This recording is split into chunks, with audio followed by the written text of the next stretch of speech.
It's Thursday, March 27th. This will continue to spur growth like you haven't seen before. President Trump strikes again, this time signing off on an auto tariff that has drawn criticism from party leaders on the campaign trail. I promise you that we are going to search the Brady landfill for your daughter. Manitoba's government committing to finding the remains of Ashley Shingoose, once known as Buffalo Woman, one of 4 women killed by a serial killer in Winnipeg in 2022.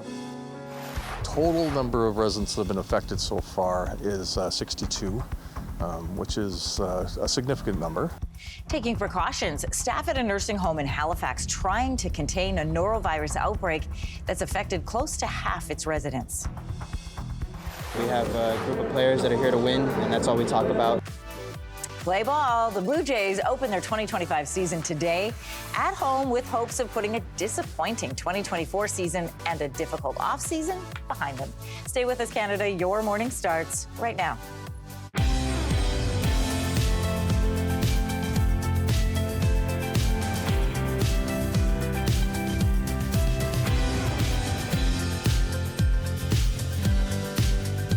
Good morning, Canada. Welcome to Your Morning. I'm Anne-Marie Mediwake. Good morning, everybody. I'm Lindsey Deluce. And go Jays go. I'm so excited. It's really exciting. We've got a jersey in here somewhere. Kelsey was yelling at me like 2 minutes ago about how great their preseason has been. They were amazing in Florida. It was just like win after win after win. So it's very exciting as we go into the season. It's also really exciting. Can I just say that it's the end of March and we're talking opening day? Yeah, it's pretty pumping. Pumping? Pumping. I don't know. pumping. It's pumping. It's so pumping today. Welcome to Thursday. I said yesterday in front of the kids, and I didn't mean to. I didn't know this was a thing, but I said I'm just gonna keep low key.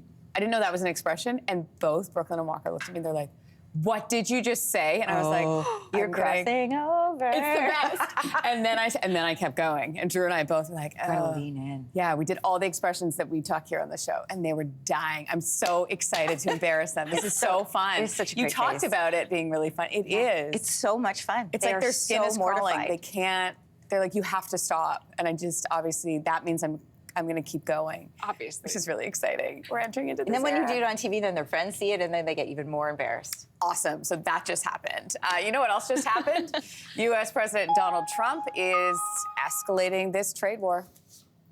What we're going to be doing is a 25% tariff on all cars that are not made in the United States. This auto tariff comes into effect next week. The tariff will also apply to auto parts, but that is being delayed for a month.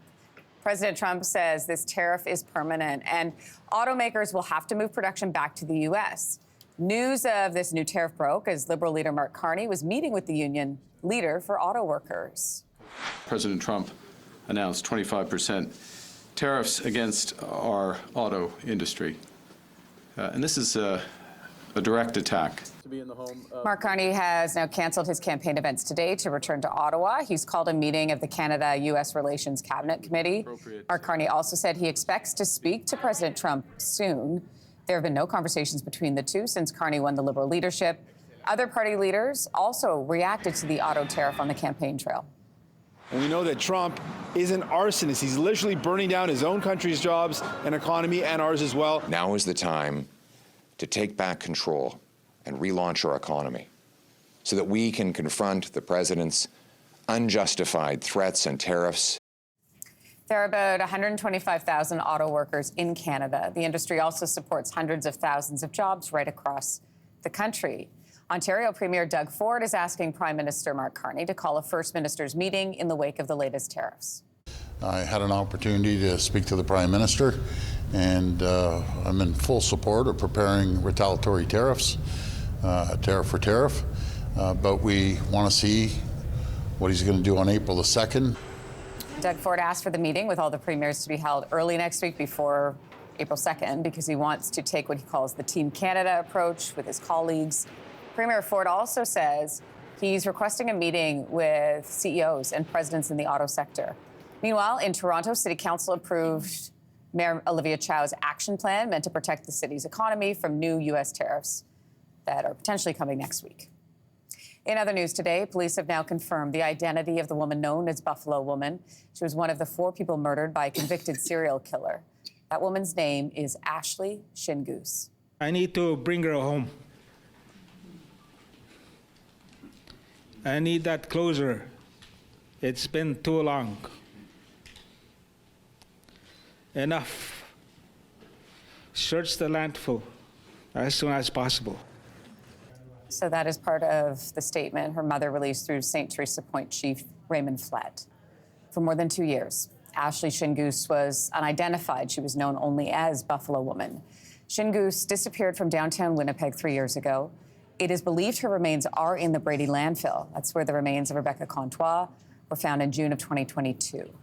Manitoba Premier Wab Kinew, Winnipeg Police, and the City of Winnipeg all say they will search for Ashley Shingoose's remains. The killer was sentenced to life in prison for the murders of Rebecca Comtois, Morgan Harris, Mercedes Myron, and Ashley Shingoose. We're learning more about one of the victims of Monday's deadly avalanche in BC. Jeff Keenan's wife, Leanne, was the one who dug him out and tried to revive him.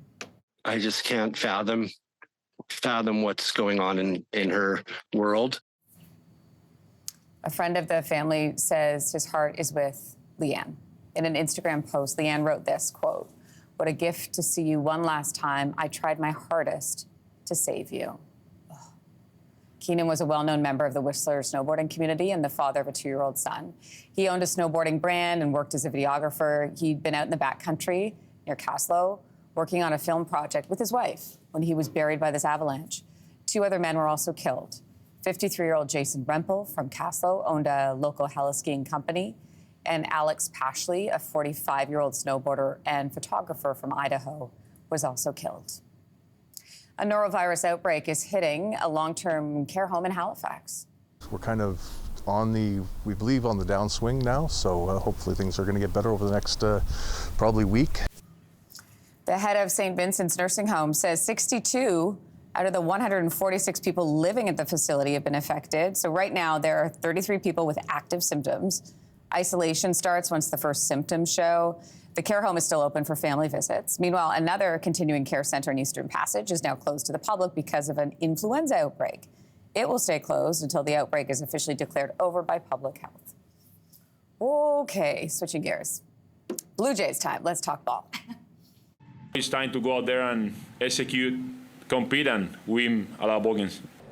Love that. Opening day starter Jose Berrios is fired up. He's ready to go. It is opening day for the Jays, and for the first time since 2022, they open the season at home. Fun. They had an up-and-down offseason, missing out on signing top free agent Juan Soto and failing to agree to a contract extension with Vladimir Guerrero Jr. However, they still signed some big names like Anthony Santander and Max Scherzer. This season could be the last dance with Vladdy as well as Bo Bichette. As of right now, both contracts expire at the end of this year. First pitch, by the way, 3:07 p.m. Eastern at the Dome.